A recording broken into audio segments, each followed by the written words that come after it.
Okay, listen please. Hey, the good news for B-Day, and I mentioned this to Bryn, is the pink and the yellow go together.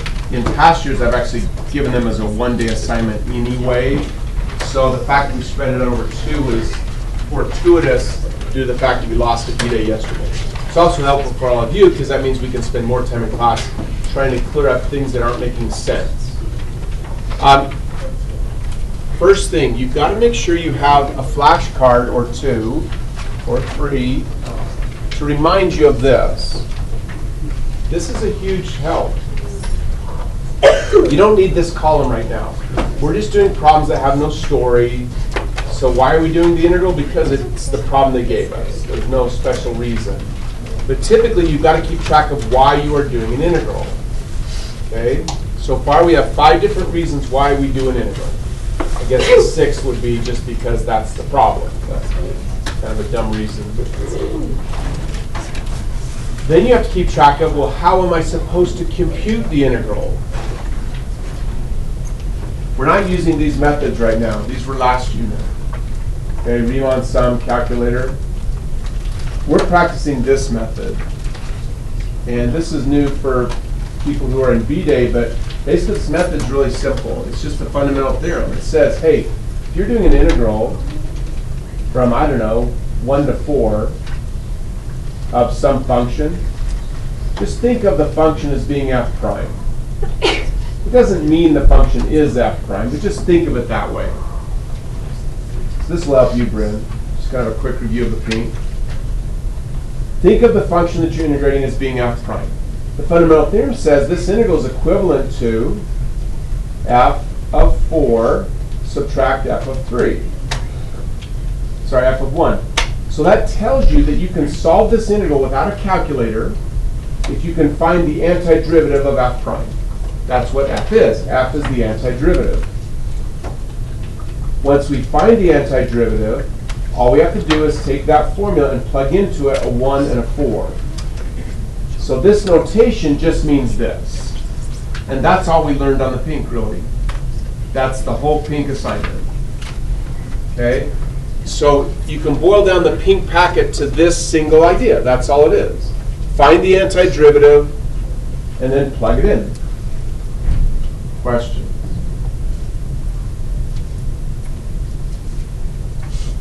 Cool. So back to number 1 here. Oh, my bad.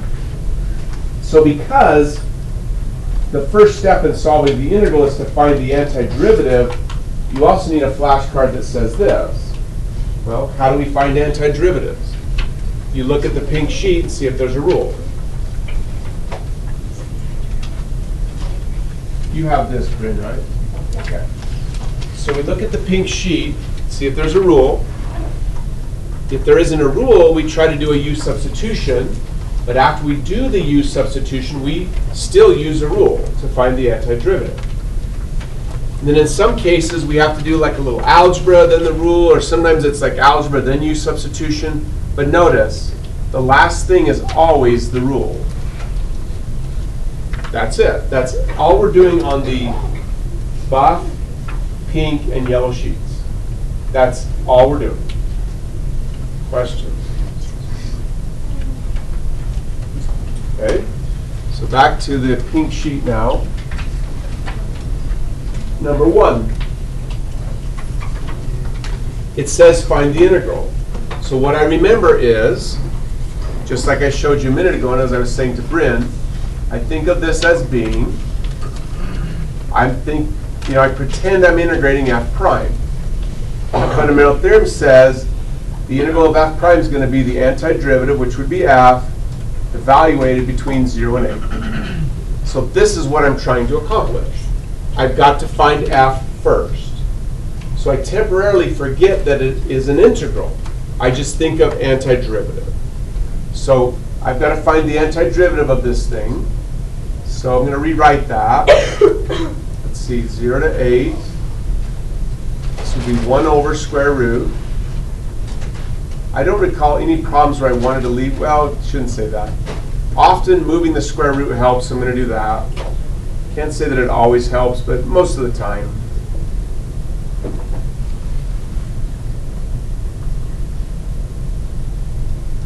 Is there any part of that that you want to talk about?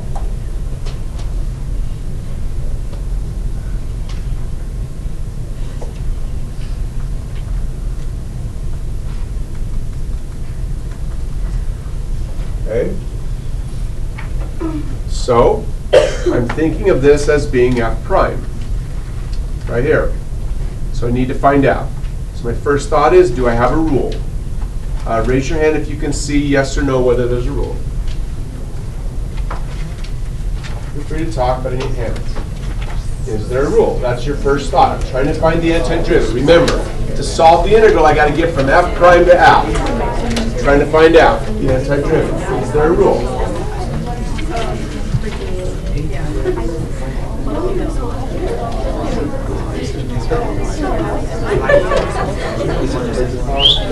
Show me hands. Come on.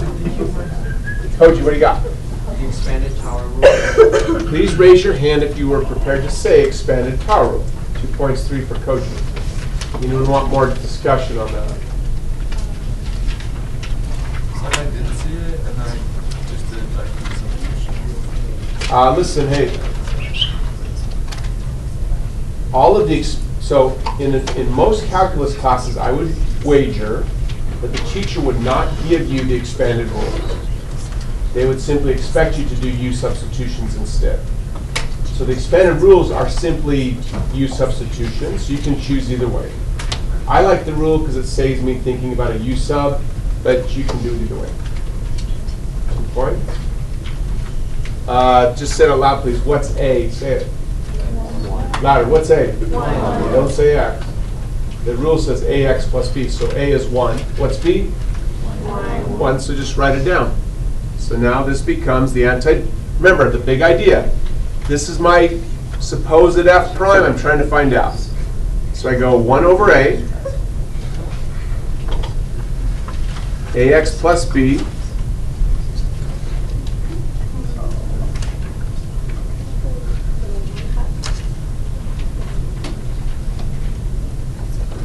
to the n plus 1 divided by n plus 1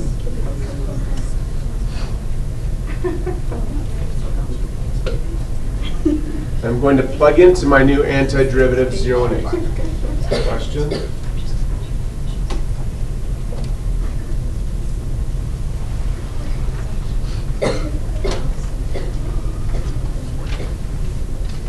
Okay, this is going to be positive 1/2.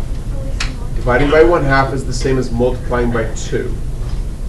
Wait, if you're on the FRQ, you got that. Listen, on the FRQ section, you can't stop here. You will lose a point because the process of plugging in the 0 and the 8 is considered calculus. So I do have to go one more step. So if you just plug it in. You just plug it in, you're fine. We'll practice for multiple choice here as well.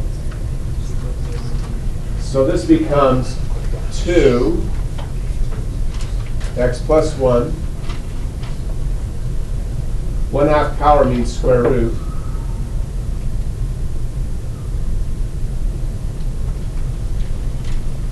Question? 2 for Josh. Please, Justin. How did we get the 2? I'll have you say it, then you'll remember better. So what's the denominator here? So dividing by 1/2 is the same as multiplying by 2. Good question. Point? Please, Calvin. Can you just explain how you got from that to that again? From here to here. Yeah. So what's the bottom? Positive 1/2. And dividing by 1/2 is the same as, Multiplying by 2. so that's where the 2 comes from. What's the exponent? Positive 1/2. Good. Something to the 1/2 power is the same thing as square root. You good? Yeah. 2 points.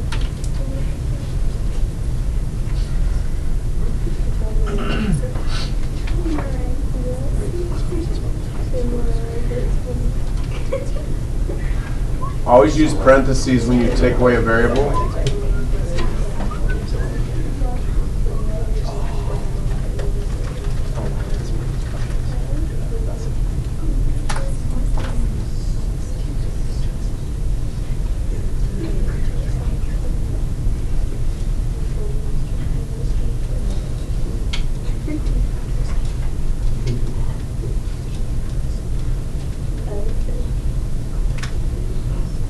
Questions?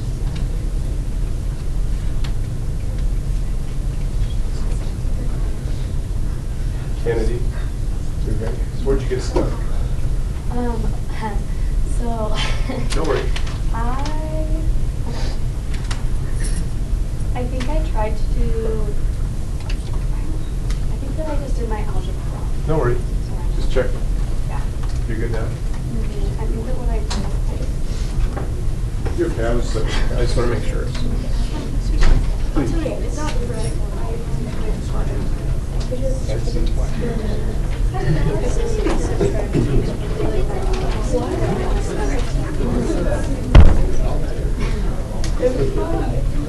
Okay.